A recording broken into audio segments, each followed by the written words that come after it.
All right, wonderful. We are live. Welcome back, everyone. This is the final session of A Sabbath of the Land for You, Shemitah, Ethics, and Jewish Philosophy with Ms. Zager and Ms. Ranana Dine. This is almost the last class in our Shemitah programming, but we do have a lot to look forward to coming up, including it was just announced that our entire winter's month is being moved online. So if you were thinking, wow, I would really like to participate in that, but New York is all the way in New York, here's your chance. We are still accepting applications, and we really hope to see some of you there if it works for you. But for now, we're going to enjoy this final session. I'm really looking forward to it.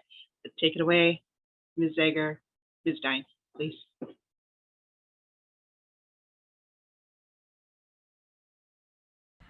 All right, can everyone see that? Great. All right. Well, welcome to our final meeting. Thank you for being along for the ride. I know Sarah and I have had a really fun time doing this together. And we got to actually work on this final source sheet in person together, which was really amazing. And this is probably maybe the most theoretical of our classes, but I think we're really excited, and I think it'll be a great class to end on, to think of a really much larger theme in Jewish ethics and Jewish thought, but that is really directly tied to some of the ideas that Shemitah, and in particular really Yovel, the Jubilee year, brings up. Sarah, do you have anything you want to add before I jump into our first source? I think I'll let you go right ahead, and we'll sort of see the ways in which this opens up a lot bigger theoretical questions as we go. Great. So I'm going to just quickly read a source that we have again looked at before from Vayikra, from Leviticus, on Jubilee or on Yovel and the concept of freedom, just to get us started.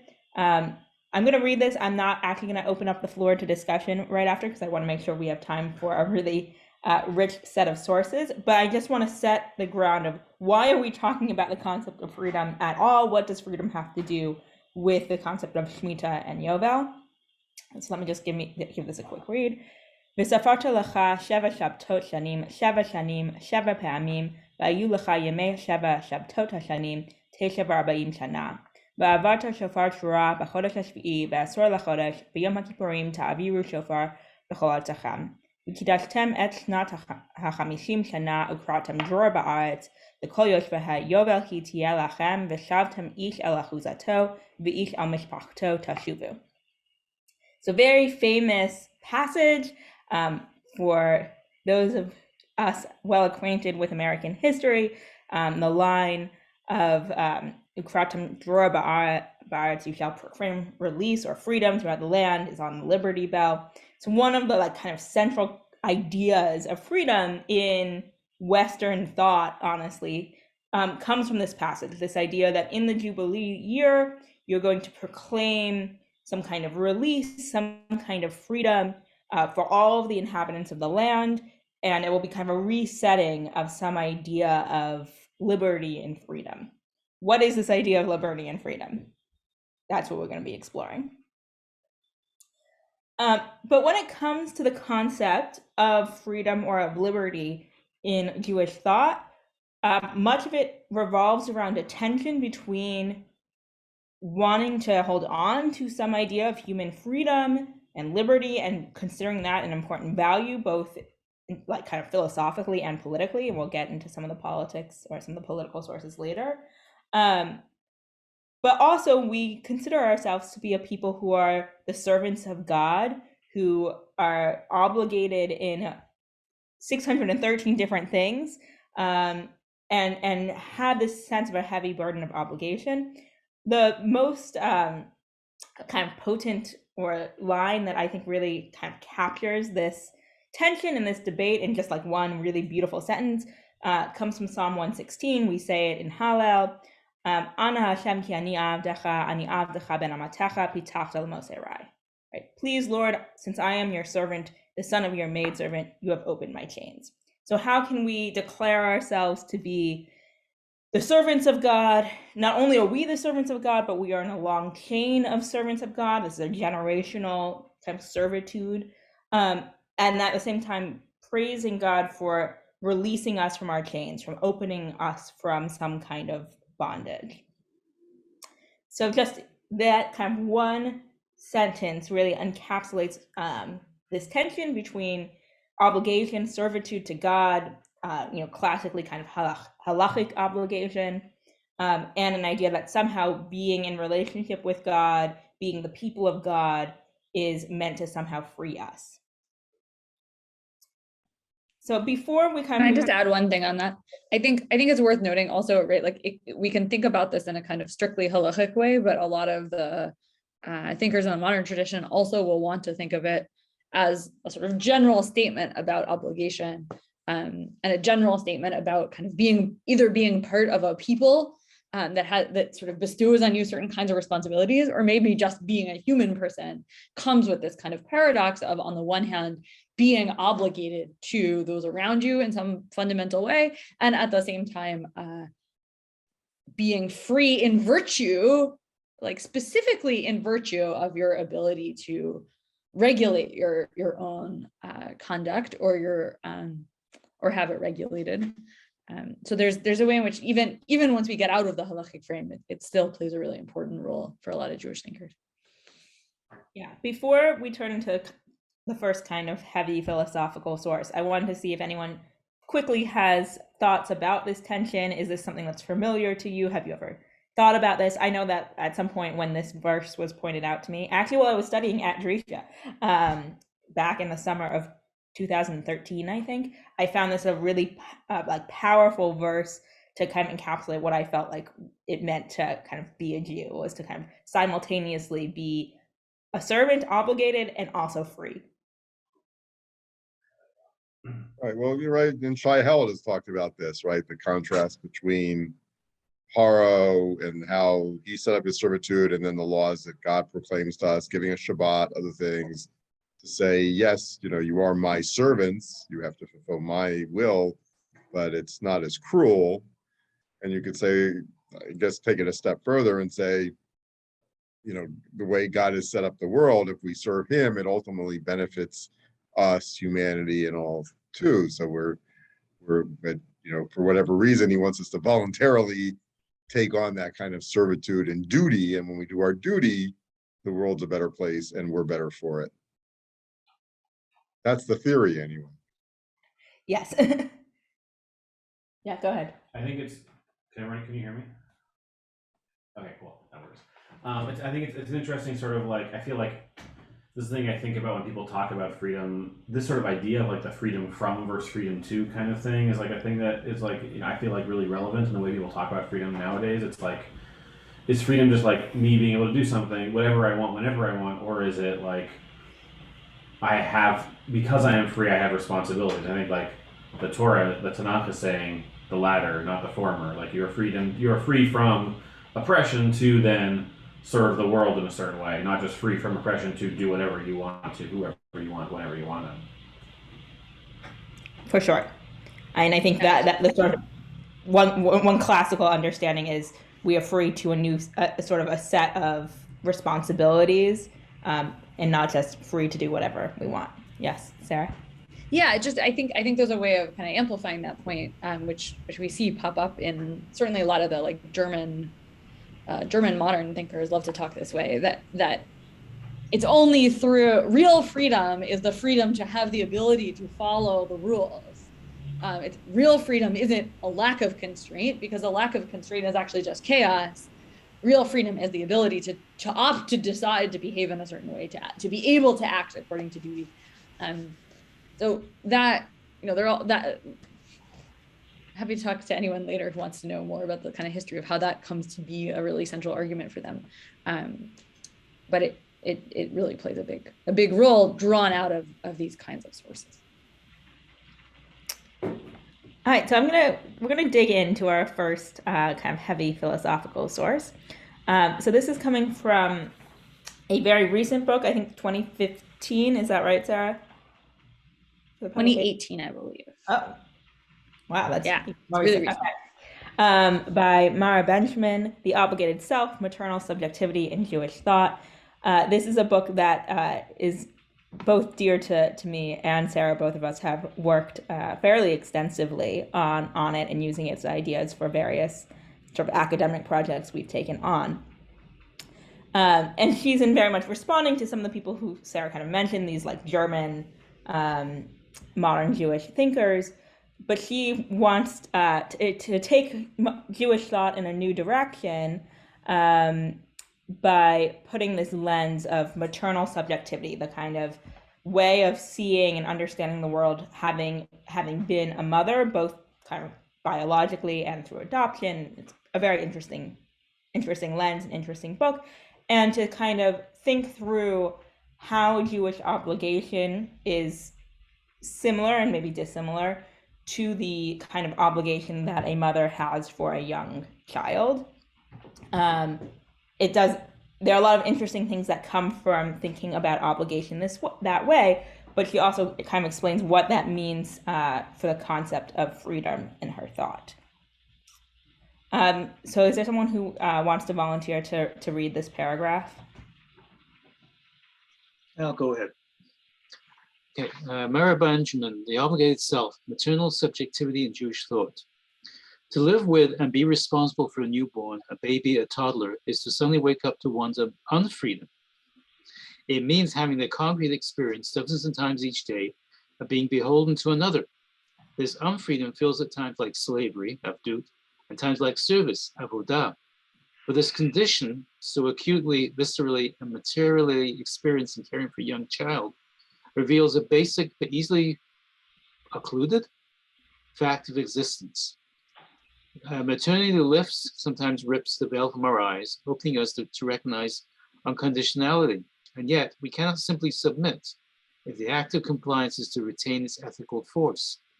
If we are threatened into submission to this worldly obligation, the system is morally and psychologically unsustainable. Gravity becomes domination. Agency is crucial to human flourishing, even if it consists only in affirming the conditionality of our existence and thus upholding what we were forced to accept.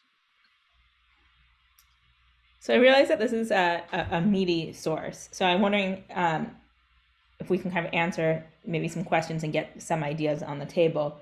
So the first one is what is freedom here? What's her sort of understanding of what freedom is or isn't?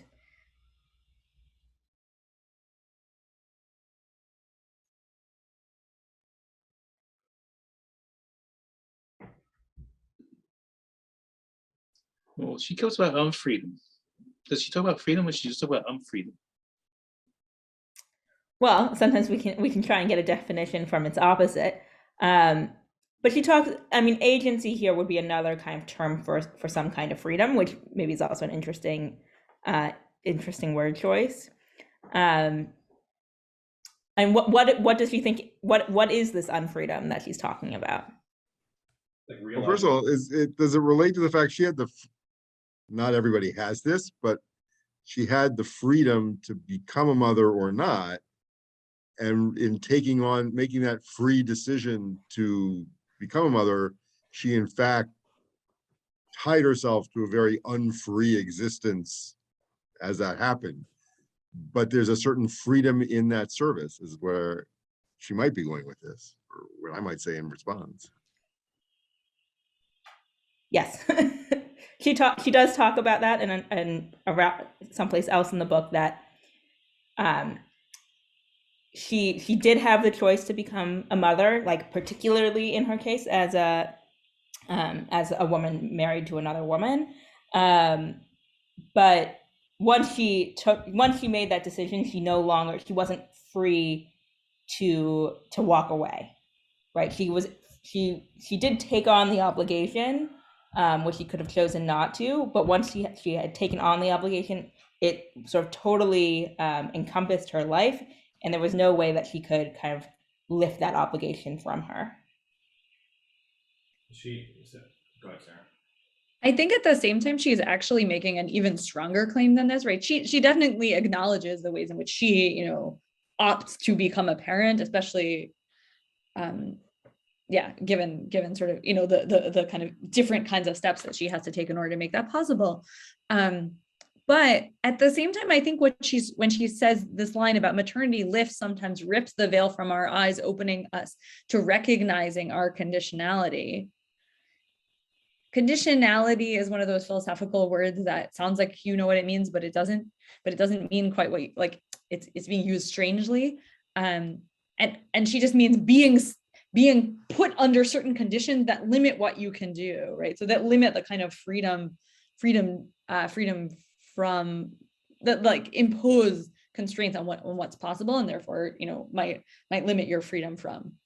In that way, maternity lifting, sometimes ripping the veil from our eyes, is actually revealing something that was true all along, which is, even if you haven't had children, you're still in the situation where there are things you can't walk away from. You can try to run, but you're not going to get very far. So I think, right, and she sort of mentions this at the end, also agency is crucial to human flourishing, even if it consists only in affirming the conditionality of our existence and thus upholding what we are forced to accept. And I don't think she means that only for mothers. I think she means that for anyone who's kind of embedded in human life, and perhaps especially embedded in, caregiving relationships, whether they be of young children or older parents or, oh no, sorry, the standing desk is moving. Sorry about that. I'm at my spouse's desk. More time explaining conditionality, because I got hooked on that word and it's fuzzy. Yeah, it's tricky, right? So yeah. I think one good way to think about it, because it's a strange word, is just to strip it down to condition, right? So you might think of condition as like a car is in good condition. That's not what we're talking about. We're talking about like the conditions that make something possible, or the conditions that make something impossible. And so philosophers like to talk about the unconditioned as a way of talking about like God or sort of something that has no constraint at all, can do anything. And we're all conditioned, i.e. there are limits on what we can do. So, and that they come before us in a certain way. They're just embedded in the world that we enter into, and not something that we have like control over or created necessarily. Right. And so the idea is that like part of what Mara's trying to do is respond to a philosophical approach that's become really powerful in the sort of 100 years before she writes this book, that assumes that the best way to think of people is sort of starting out inherently free, and then various things come and impinge on them. And she's trying to say that's a backwards way to think about it, because in fact, we are always conditioned by these forces that come before us. Does that make sense? Does that clarify a little bit?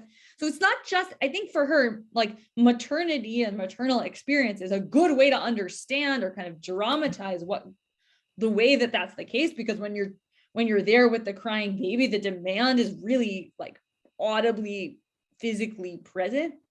But that's true for anybody in any situation, once you actually start to look at the way they're embedded in relationships with other people. Thank you. It's to me,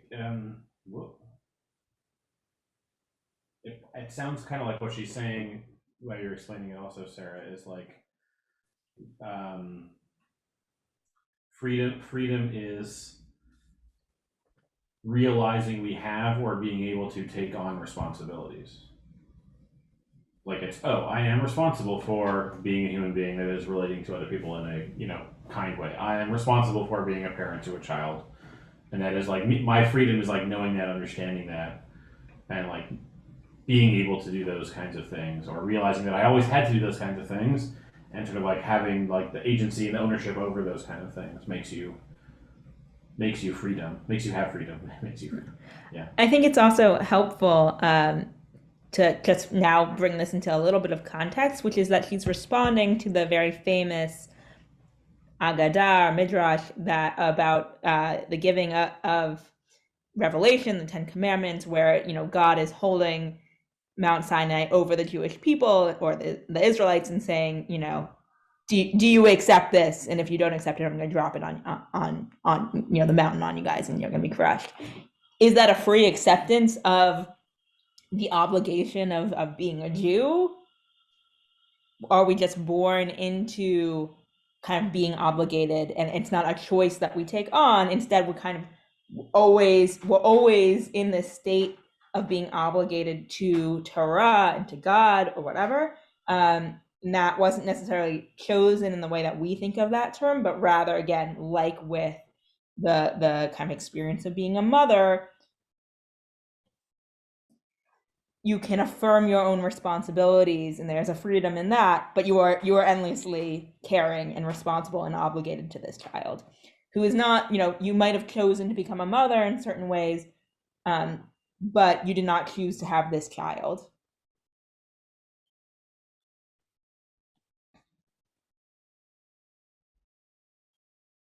Any last thoughts on that passage before we move on to something quite different? As I understand it, she's saying that simply submitting would undermine the value of this conditionality, because it would take away from, if you just simply submit like a slave, you're taking away the ethical dimension of the relationship and the fact that it is a constant choice. It's sort of a submission that's you're constantly balancing between freedom and lack of freedom, I think. Yeah, I think that's actually really helpful in thinking about the freedom is in sort of at every moment making the choice to live out the responsibility. The freedom is actually doing the right thing and going to comfort the crying baby, which you're sort of obligated to do, but you're still choosing to go and do that thing that you are obligated in, and you can kind of take ownership of that responsibility. And that's where you have agency. That's where you can kind of have some sense of freedom within being a constrained person, being an obligated person. Sort of funny, and Ezra Klein in his podcast recently, I forget exactly the context, somehow got on the topic of the giving tree, a book, and how I guess at some point he really liked it and then he realized it was really actually a lot about oppression, about having to give up your whole life for this child or whatever. And then, but then getting pushback in when he was giving a talk or something, when somebody said, I have an autistic child and this is basically what I do, but it's a calling and it's just tremendously rewarding, even though that's, maybe not what I signed up for. So even in sort of modern political discourse or these kind of things, it comes up. Yeah, it is funny. The giving tree is this like lightning rod now of like, is that actually an abusive relationship? I actually kind of like what you're saying of like, it's not. There are problems with it as a model for relationships, but sometimes it is right to have a relationship where for a period you're giving a lot of yourself, right? The new mother or the new parent to a really young child is giving a lot and not necessarily tangibly benefiting or all these things. So it's an interesting read on that text. We can move on to our next source. We are going to return to Shemitah here and try and think through how Shemitah itself, specifically, why is it about freedom, or why is Shemitah and Yovel about freedom and these tensions between freedom and obligation? Wonderful. So we're gonna look at sort of two texts that are kind of related, and I think he's kind of playing with the same themes from the Sfat Emet, Yehuda Aryeh Leib Alter, who was kind of a member of a Hasidic dynasty. He was almost made the Ger Rebbe until he was like, nah, I don't really want to be the Ger Rebbe. So then he wasn't a Ger Rebbe, but he wrote a kind of a beautiful Pirush on Tanakh, among other things. That has it sort of weaves in midrashic stuff and Hasidic stuff and does a kind of a panoply of different things. But what's really striking to me is that in different places, he repeatedly turns to the idea that Shemitah, an observance of Shemitah, was a prerequisite for the giving of Torah, and therefore a kind of ticket to a certain kind of freedom. And he links these things together in a really interesting way. In order to see how he does that, we're going to do some work kind of just getting acquainted with the midrashim that he's using, because he assumes that you know all of Midrash Rabbah basically by heart and don't have to look things up. But if you, like me, are a mere mortal, then you for my many sins, I have to look these things up in a book, because I have not yet memorized all of Midrash Rabbah. So I hope you'll join me on that journey, but it's going to take a few steps to kind of build up the picture that he wants. So we're going to start with just like a brief reminder of the pasuk that he's commenting on, which is about Hakel, this like ritualistic kind of gathering of the people and then performative giving of the Torah. So can I get someone to read just those verses in Devarim and Deuteronomy in a language of your selection? I can read. Great. Gather the people, men, women, children, and the strangers in your communities, that they may hear and so learn to revere the Lord your God and to observe faithfully every word of this teaching. Okay, great. So this is just a kind of description of what's going to happen. And that's the pasuk that the Sfat Emet is going to comment on as we go. So for Ranana, you can scroll down. I tried to scroll down on my own screen, and lo and behold, it does not work. Okay. I have the power. Yeah, wonderful. Okay. So can I get someone to read? And I want you to stop every time there's like a space in a sort of paragraph break in what I've written out, because that will allow us to kind of move at a pace that we can keep up. Richard, go ahead. It seems that it was through the mitzvah of Shemitah that they merited Hit Kolalut. Right. This is great. the language. So can I give you 2 seconds on Hit Kolalut? Because this is one of these like Hasidic terms that if you're not like, you could probably guess what it means grammatically, but if you're not like holding in the particular sort of discourse, you might not know what he's doing. Hit Kolalut is a kind of Kabbalistic, or really more Hasidic than Kabbalistic term for talking about something being, different parts being brought together and maintaining their identity while still becoming part of a whole. Which you can see how that's kind of related to Hakel. These people kind of gather together and they maintain some individual responsibility, but they're also part of a whole. So he's going to say it's because of Shemitah that they got to do this. This is the language that is written about receiving the Torah. Gather the people, that they may hear every word of this teaching. And it seems that this was the reward for observing Shvi'it, the 7th year, that our rabbis interpreted, mighty creatures who do his bidding. Okay, so now you're going to be like, what's actually going on with that? That's basically all you get from this little chunk of Sfat Emet. But in order to understand it, we're going to kind of break out the midrash he's using, and then we'll see what he's trying to do. So we're now going to talk about the mighty creatures. And the way just so you understand the way I've formatted it, Leviticus Rabbah is, so Sfat Emet is the outermost indent, and then Leviticus Rabbah is the next indent, and then Tehillim is indented further from there, so you can see how the kind of layers work. You're muted. So for Tehillim, we get, bless the Lord, O his angels, mighty creatures who do his bidding, ever obedient to his bidding. Rabbi Yitzchak says about those who keep Shemitah, who keep the Shemitah year, the verse is speaking.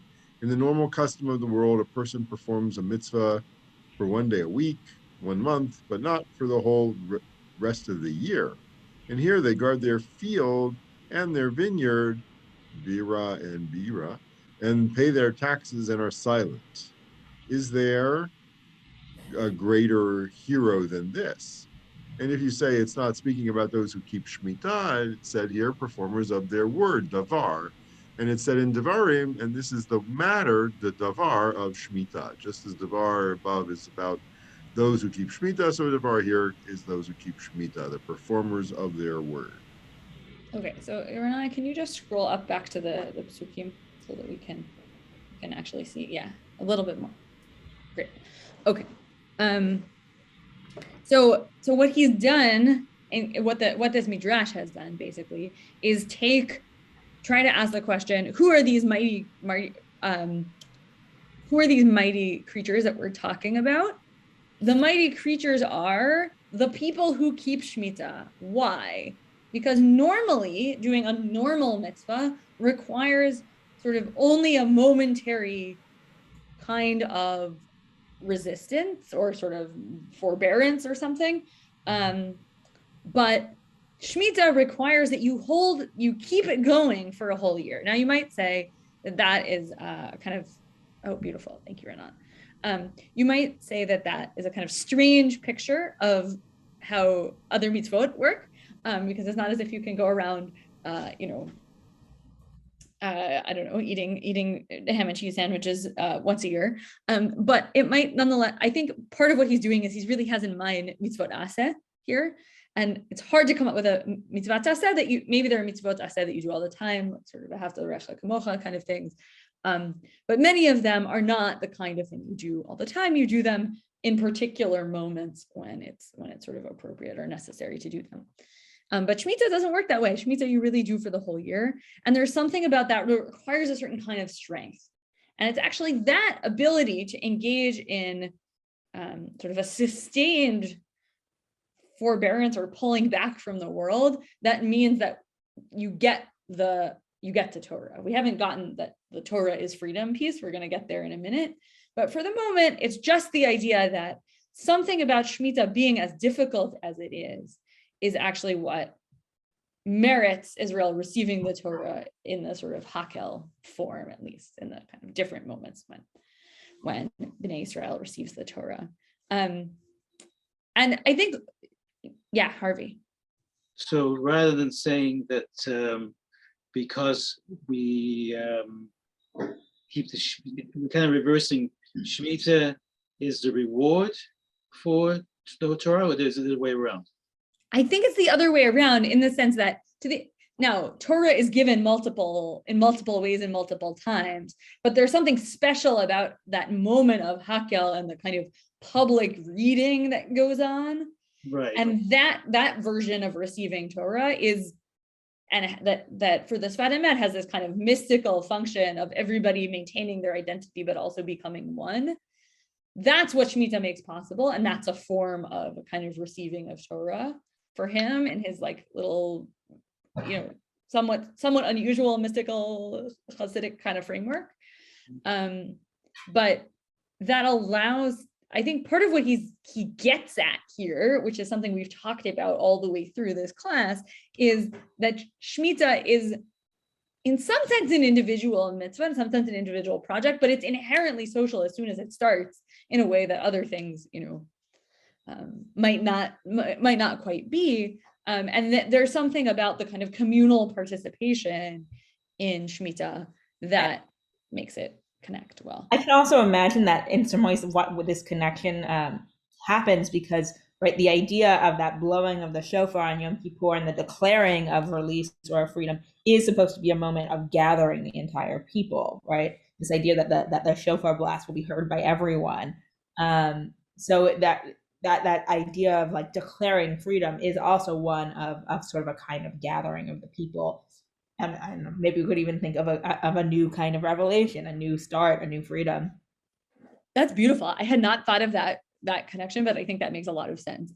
And right, that there's a kind of hakel 2.0, hakel reenactment almost, but what you're receiving is a new social fabric or an opportunity to redo your social fabric rather than something else. So we every 7 years we keep Shemitah, and at the end of that Shemitah year is when we have hakel. Am I following you correct? I think, well, there's Shemitah there's a kind of pseudo hakel at the beginning, is what I think what Ranana was saying by Yeah, and I think that's more of Yovel, which would be every 50 years. yeah, right? The declaring of Yovel and the blowing of the shofar. I could scroll up to the beginning, but it happens. It's supposed to happen on Yom Kippur of Yovel, right? That's So, that shofar. The hakel thing, I think, is every Shemitah year. The hakel itself. I know in the modern state of Israel, they do like a mini hakel thing where the president reads from like parts of the Dvarim and the reset. Yeah, I think that the hakel itself is part of. I think it's at the beginning of the Shemitah, if I'm not wrong, but maybe I've gotten it backwards. I don't remember. Yeah. So that's how he's got that tradition, but then he's sort of linking the ideas in an interesting way. Okay, so we haven't gotten the kind of really the piece that's going to connect up to what we were just doing, which is the idea that Torah itself is freedom or is a form of freedom. So we'll get that in the next little pirush that he has. Okay. I get someone else to read, do the same thing, stop every paragraph break.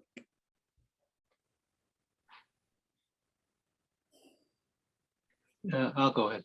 Thank you. It is through these mitzvot, and the Raspot, it's through these mitzvot, Shemitah and Yovel, that the blessings of the land of Israel are rooted in the heavens. Keep going? Yeah, keep going. You can read the pasuk also. And it says in Kohelet, happy are you, O land, whose king is a master, and whose ministers dine at the proper time, with restraint, not with guzzling. And refers to when the children of Israel ruled over the land, when they held fast to freedom. And the person is called free because of the power of Torah, as our sages of blessed memory wrote. There is no one who is free except someone who is busy with Torah, whose ministers dine at the proper time and is written at the correct time, with restraint of Torah, and is written, mighty creatures, Giborei Koach, who do his bidding.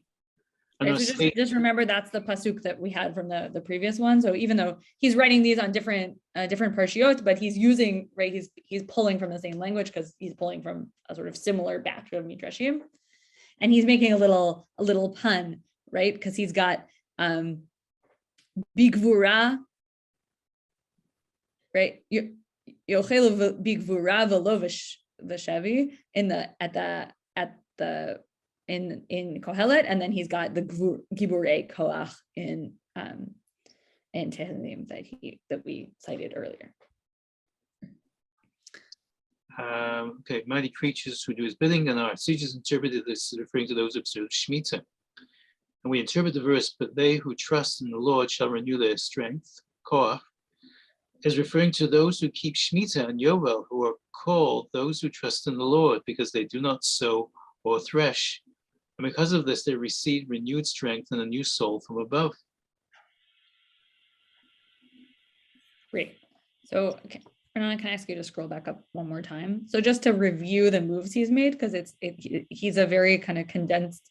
He's one of these like Darshanim who's very condensed in the way he writes. So he starts out with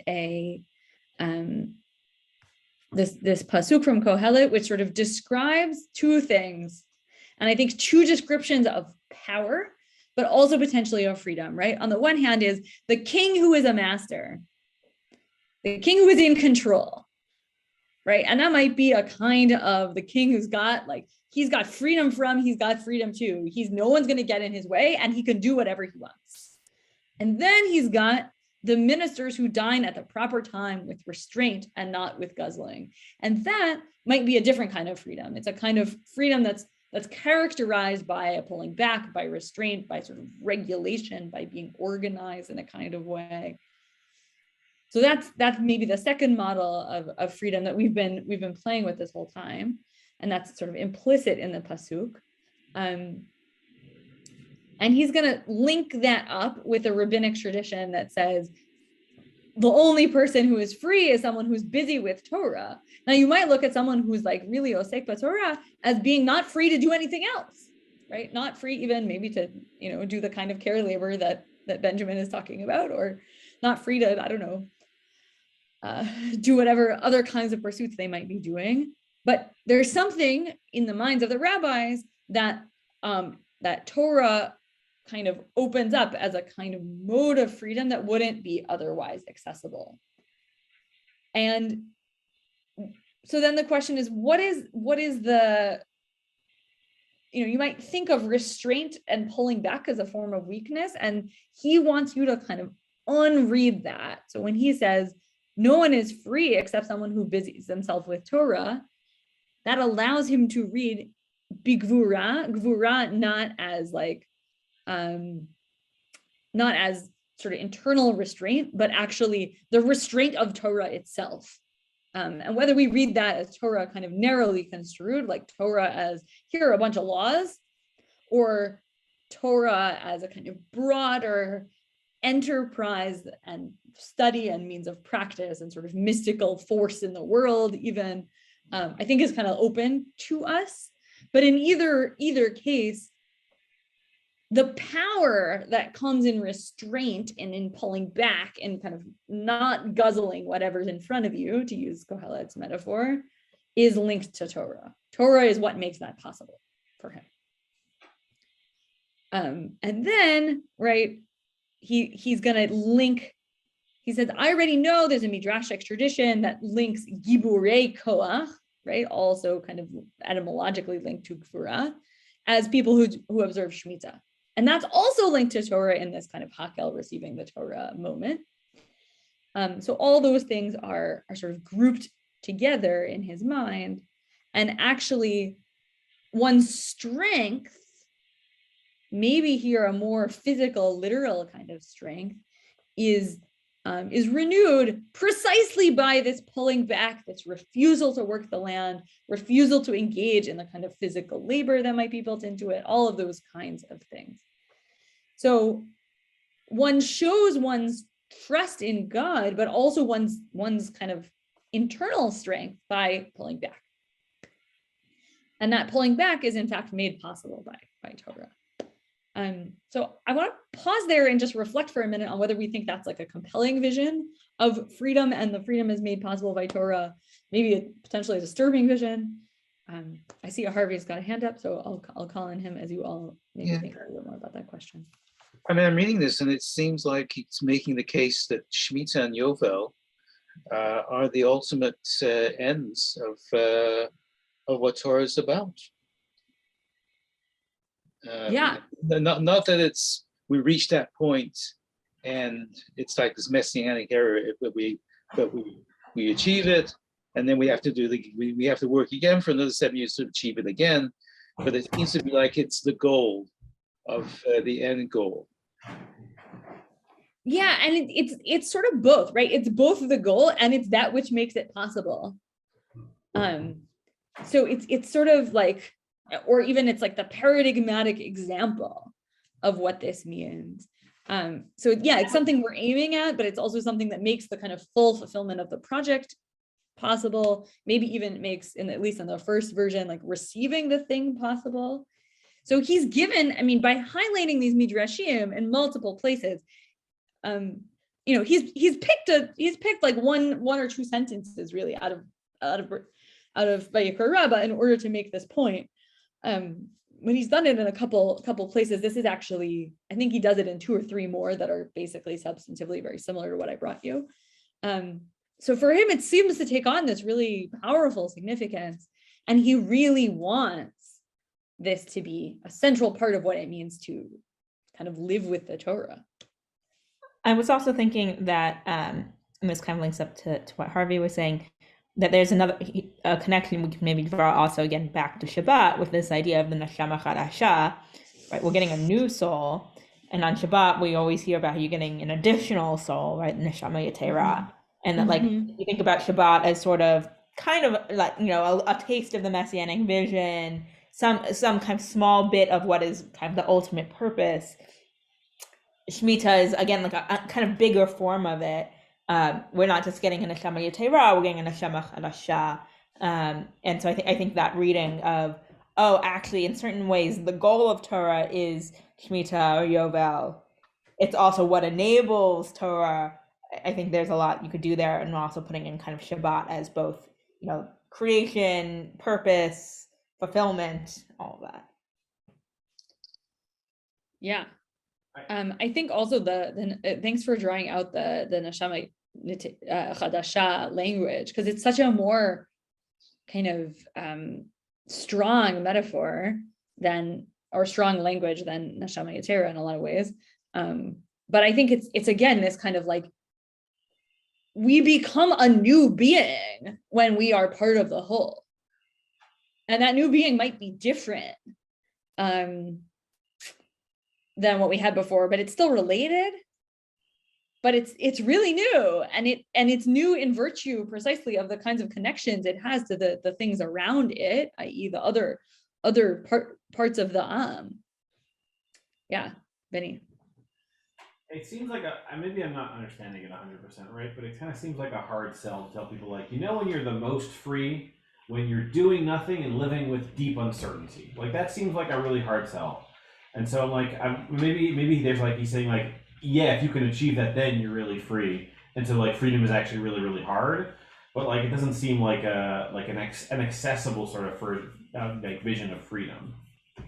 I think it's also important to note, right, when the Sabbath is writing, is Shemitah a live issue or problem, or is this a sort of imagined ideal for when there's people, inhabiting and making agriculture in the land of Israel? He dies in 1905. Okay, so so there's the beginning of this debate. It's the beginning of this debate. I mean, I don't know. It's hard to know exactly when he wrote each piece of this, but it's neither like an obvious question for him, I think, nor is it a kind of totally unimaginable question. But whether he's alive, whether there's like an actual Shemitah that he's reflecting on or not, like he's saying that like the thing that you're doing is like letting go. That's like freedom. It's letting go of everything, learning Torah and letting God, right? Like having complete trust in God. And sure, like maybe maybe that is an ideal of freedom, but I feel like it's sort of like it makes it feel very inaccessible in a certain way. Totally. I mean, I think it's really like, if you, I mean, certainly in like contemporary political discourse, I think it would be really hard sell. And it has a kind of dark underbelly, which is, someone tells you that you're at your most free when you're, sort of sitting quietly and trusting it'll all be okay. It depends in whom you're trusting, right? And who's telling you that makes it kind of more or less tolerable. So yeah, there's a version of this that's a kind of quietism, a kind of just like sit with it. Yeah. And you might think that bleeds over into the kind of submission that Mary Benjamin doesn't want. When you phrase it like that, though, then it becomes almost like Shabbat, because Shabbat we let go, but we've prepared for it, so we're not fearful that we're going to starve on Shabbat, and we have the freedom to contemplate, the freedom to serve God, the freedom to actually, though, also rest and not be part of everything active at the moment. And if you say that Shemitah is a Shabbat of a year, it's scarier because, can you really prepare your harvest such that you get through the whole next year? But it's a bigger version of what the freedom is that we have, that we actually can experience nowadays with Shabbat.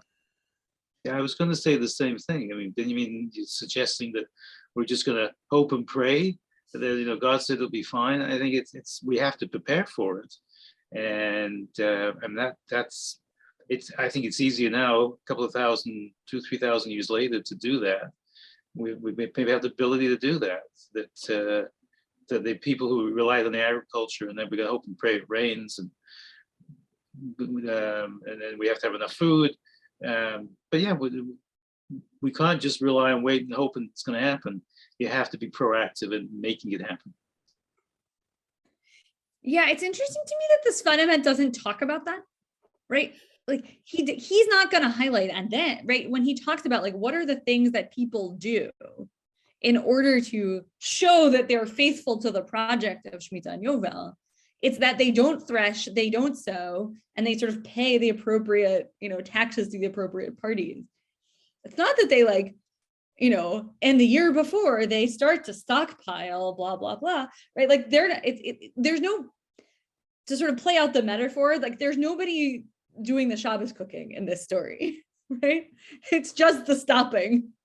And I don't know if that's just supposed to be kind of interpolated. You're supposed to be able to figure out that that's what's going on.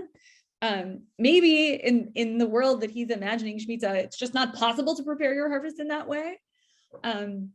But yeah, he doesn't highlight it. No, I always imagine they managed to prepare in Egypt for 7 years of famine, with the forewarning, and kind of, it must have been they must have had some technologies or something that we can't imagine. Yeah. Sure. I mean, yeah, maybe, right. Like I will defer to experts on ancient Near Eastern, agricultural methods. Even like the Joseph story, it's like the autocratic ruler is deciding to stockpile grain and takes literally everybody's grain for half a decade, so he can prepare for I guess my thing that I'm taking more issue with here is yes, trusting in God and preparing for Shemitah is the thing. That being the pinnacle of freedom is the thing that is more challenging for me. It's really I want to trust in God. I don't know that that's it makes a lot more. That's what sort of I think is the sticking point in this one for me. Yeah, I mean, there's a way in which to kind of to amp up that worry, right? It's a little gaslighty. It's a little right, you're telling me, because when you that kind of right now, if you didn't care about anything, yeah.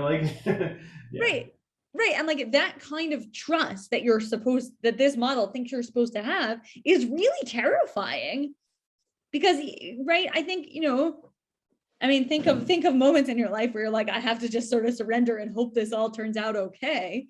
A moment I felt as I walked into the very busy room at the AJS conference last week.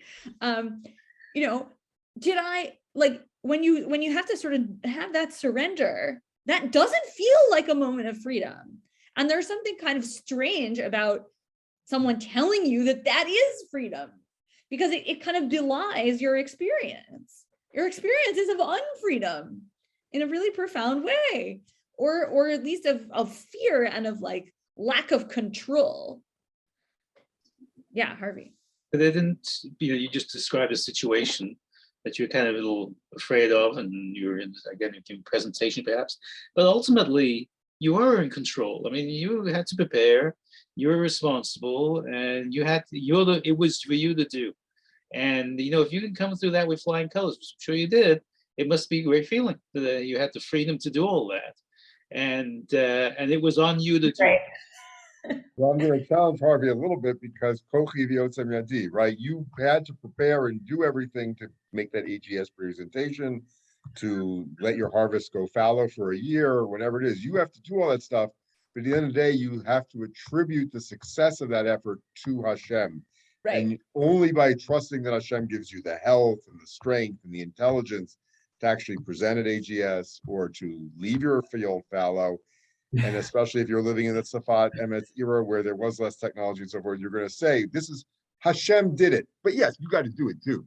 Right. Now, to be fair, the thing I was afraid of was catching COVID. I mean, I'm also afraid of other things. But when I said that, what I meant was, okay, I put my mask on, I washed my hands, and now I'm in this room and here I am, right? And either I'm going to get it or I'm not. And those are the options. And in a certain way, that feels like it's sort of like b'yedei shamayim. I'm not in control of that, and it will have big effects on whatever happens afterwards. So if you think about those moments of sort of trust, yeah, the trust that's required in places where you think this is going to be a matter of basically of chance, right? Whether my N95 mask is really going to protect me on the airplane or not. Is not something that is down to preparation or down to some kind of enhanced labor in the beginning. Maybe it is to some degree, but there's also an element that's I'm not in control of that. And that doesn't feel like a moment of freedom. That feels like a moment of constraint. And so there's a moment that feels like a kind of misalignment or mischaracterization. I think that's sort of what Benny is a little bit worried by. Right. And you could have done all the preparation for the AGS panel, and then everyone else pulled out, and it doesn't happen. That was nothing. That was not in God's hands. Those are just other people making decisions that affect whether like, I go back to the Shemitah example, you can do all the right things, and then like some random blight hits your field, and suddenly you're not prepared for the Shemitah year. And it's like that's freedom. Like, that's kind of like the right. Like, yeah. And I think we started out, maybe this actually kind of helps characterize why Shemitah is this pinnacle thing for the Svat Emet, is that we started out with a paradox of, oh, halacha constrains me, but halacha also allows me a certain kind of freedom to live a certain kind of life that if I didn't have halacha, I wouldn't be able to live. But the Shemitah piece adds in this like agricultural climate, sort of meteorological uncertainty that is not present, I would say, in maybe, there are versions of this on Shabbos where like all of a sudden, I don't know, there's a random event and now your cholent doesn't cook itself, so now you're hungry on Shabbos afternoon. Like there are those cases, but they're rarer and they're sort of less central. And there's a way in which for Shemitah, like there is the halachic constraint, there is the reward that makes possible, and there's also this tremendous agricultural uncertainty that is an economic uncertainty that is sort of making the whole thing feel like a higher risk operation. Okay, I'm gonna, in the interest of time, move on quickly to, I think we'll just do one of these because they're sort of similar. So the model of the models of freedom that we've sort of put forward, I think, in this little class was starting out with this question about like my individual self, if I'm constrained by halacha, and that allows me to live a certain way. Maybe I'm constrained by my relationships to other people, and that also both presents me with certain choices and certain limitations. Then we talked a little bit about kind of a more social picture, and a picture that's based on Torah, and Torah making possible a certain kind of freedom. I want to close with a passage from Moses Mendelssohn, who's a 18th century German philosopher, one of the first people to enter the kind of European academy as a Jew, and work within it, at least to some degree. And he is interesting for this purpose because he's really focused on arguing for a lot more freedom from constraint for Jews in public life. But he also is really concerned about the ways that political constraints can limit the kinds of thinking we can do, and maybe even the kind of Torah we can learn. He says that implicitly here, given his audience, but I want to kind of lead us in the direction of the idea that not only, right, for the Svat Emet, Torah is a kind of freedom. Torah makes freedom possible. But I also want to suggest maybe certain kinds of freedom make Torah possible, or make a certain kind of intellectual endeavor possible. Okay, so I'm going to read the second one, if we can scroll down. So the story behind this little letter goes as follows. Mendelssohn was a kind of, by 1762, he's like really starting to get onto the philosophical scene. People are starting to pay attention to this guy. And he gets asked by this guy, Isaac Iceland, who was a sort of famous political theorist, to join something called the Wednesday afternoon group. And what they did in the Wednesday afternoon group is they got together and they had essentially had snacks, and they would talk about political philosophy. And they were interested in talking about a vision of freedom that was becoming more and more important as the Enlightenment developed. And they write to him and they say, Mendelssohn, please, would you join us in our group? And this was a historic invitation because Mendelssohn's a Jew. It's a big deal. And Mendelssohn's being invited into the Wednesday night group. And Mendelssohn responds, basically, absolutely not. I'm not coming. I don't want to come. I'm not doing this. And this is his reply as to why he doesn't want to do it. There's just time, I think I'll just read. Birth, education, and mode of life reveal their influence on people's way of thinking the most when the issue is the nobler part of philosophy, i.e. politics. That in itself is an amazing statement, which we will save for another time. The fortunate Republican, small r, i.e. member of a republic that allows certain kinds of freedom, surveys human society from a much higher point of view than the subject of a monarchy. And the subject of a monarchy is far above the position accorded me in civic life. To be sure, the freedom to think in almost Republican fashion blossoms under the rule of a Frederick, i.e. Frederick the Great of Prussia, but you will know how little my fellow believers are allowed to partake in all of the country's freedoms. The civic oppression, which we are condemned by a far too prevalent prejudice, rests like a dead weight on the intellect's wings, making it incapable of ever attempting the high flight of freedom. So for Mendelssohn, the kind of persecution under which he lives makes it actually impossible for him to engage in this philosophical enterprise, at least according to his own assessment of the situation. So he says, I'm not coming to your political philosophy group because I actually can't participate. I can't think in the way that you are thinking about questions of freedom because the conditions of my life weigh so heavily upon me. And I think this is a kind of fitting place to end our study of Shemitah because it highlights what might be at stake, or one of the many things that might be at stake in the kind of political reimagining that Shemitah offers. Because Shemitah offers, as we've talked about, potentially a way of reimagining, reshaping our political structures that provide for a lot more freedom from labor, freedom from debt, other kinds of oppression, slavery. And for Mendelssohn, who was far from being a slave, far from being hungry, he was like pretty wealthy most of his life, nevertheless feels that he can't engage in philosophy. And I think maybe the same thing is also true of Torah, that there are kinds of constraint that make it impossible to really engage in this exercise. And so getting Shemitah right might offer us new opportunities to kind of re-envision what Torah might look like, what intellectual life might look like, as we reimagine what our ethical environment might look like. I'll leave Ranana with the last word. She's got. Yeah, I just think it's a very fitting note to end on, having now spent 5 weeks learning Torah with all of you, and the privilege we've all had to learn Torah together safely, comfortably, and the privileges that have allowed for that, the privileges that allow us to explore Shemitah in both sort of the practical ways, like, what does it mean to kind of do Shemitah in Israel today? What are the sacrifices? But we even get to ask that question, is something that Jews for centuries did not get to ask. And then we get to sit here and discuss how might Shemitah, or even learning about Shemitah, might make us a better person. And we're able to do that because of the ways that we have agency and freedom, whether that is the responsibilities we choose to learn Torah together and to teach Torah, or the kind of opportunities and political freedoms that we've been granted. So it's just been a real privilege and joy to learn with all of you and to get to teach. And I want to thank Sarah for approaching me, or discussing teaching together. I don't think this would have come together if either one of us had to do it on our own.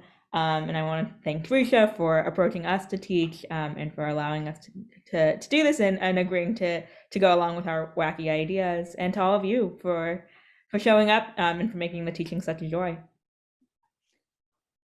And also, I want to thank, first of all, I want to thank Ranana for coming with me on this crazy ride and bringing me new sources and putting together new sources that I would not have encountered, not have thought about if we hadn't been working together. And also to Noah and also the rest of the Drisha staff who have made this a very, very fun experience, and also have just like made everything run incredibly smoothly. So thank you so much for all of your support along the way. Feel a little on the spot now. Typically we end by saying thank you, because we feel that. So thank you, Ms. Zager, and thank you, Ms. Dine. This was really, really wonderful. And thank you to everyone here for participating in Drisha's learning community, especially this very active participation. It's extremely pleasant. It really adds a lot to the experience. I know I value it personally, and Drisha as a whole values it a great deal. While we are bidding adieu to this class, with whatever bittersweet feelings that might bring for us, we do have one more class in our Shemitah programming tomorrow afternoon, 1 p.m. Eastern. And you're welcome to join for the last session. Don't feel awkward if you haven't shown up for any of the others before. It's lovely. And as I mentioned earlier, all of our Winter's Mon programming is going to be online now. So if you would like to apply for everything, please do that. Or if you would just like to come to some of our afternoon classes or evening classes, you can of course do that as well. We're happy to see you whenever. Please be well, and I hope to see you soon. Good night.